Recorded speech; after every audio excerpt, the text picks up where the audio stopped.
Hi, Stark Centeno, and I'd like to talk today a little bit about the Ocean Gate disaster uh, and how it impacts medical practices in orthobiologics.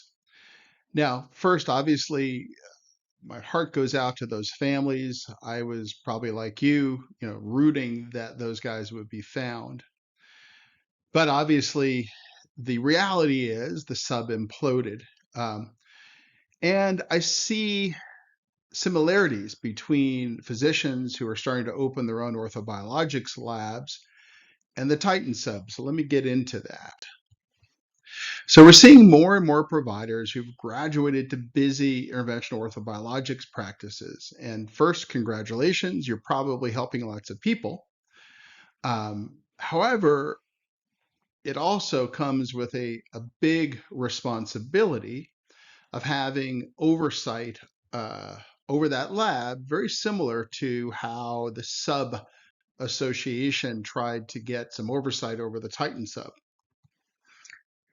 And it all seems pretty simple, right? Kind of like the Titan sub, you buy some carbon fiber, you get some titanium, you slap it together, you buy some off the shelf stuff from Amazon, and you're good to go. Or in this case, you order a bunch of new equipment, you buy some videos on how to process cells, hire someone to process the samples, and you're good to go. However, what could possibly go wrong? Where is the hidden Titan sub, or is there a hidden Titan sub waiting to implode your practice and your life? And there are lots of places this could go wrong. The first question is who's monitoring you, right? Who makes sure you got the right equipment? Where are the validated SOPs for everything from making PRP to how you take out the trash or how you're supposed to clean the hood? Who's tested the processor to make sure they know what they're doing? Who's testing and monitoring for lab sterility? Who's testing the product? Who's tracking for possible complications if there were to be an infectious agent that got introduced?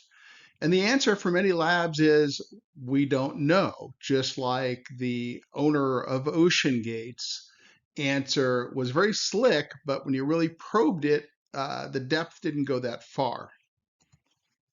So at Regenix, we've got a dedicated lab and education monitoring team that takes care of all of this stuff. I just met with them this morning where we reviewed all of the labs, who needed additional education in our labs and why. We are looking at all this stuff, trying to prevent any kind of issues happening in any of those labs we oversee. So you got to ask yourself, and this is a good time for reflection, where are the Titan subs in your practice waiting to implode? Where are they in your life waiting to implode?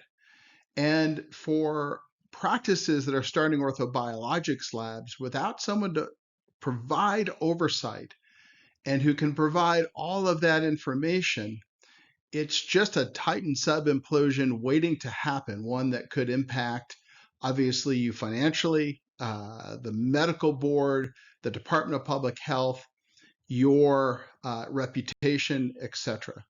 So give us a call at Regenix and we can help. Thanks so much for watching and have a great day.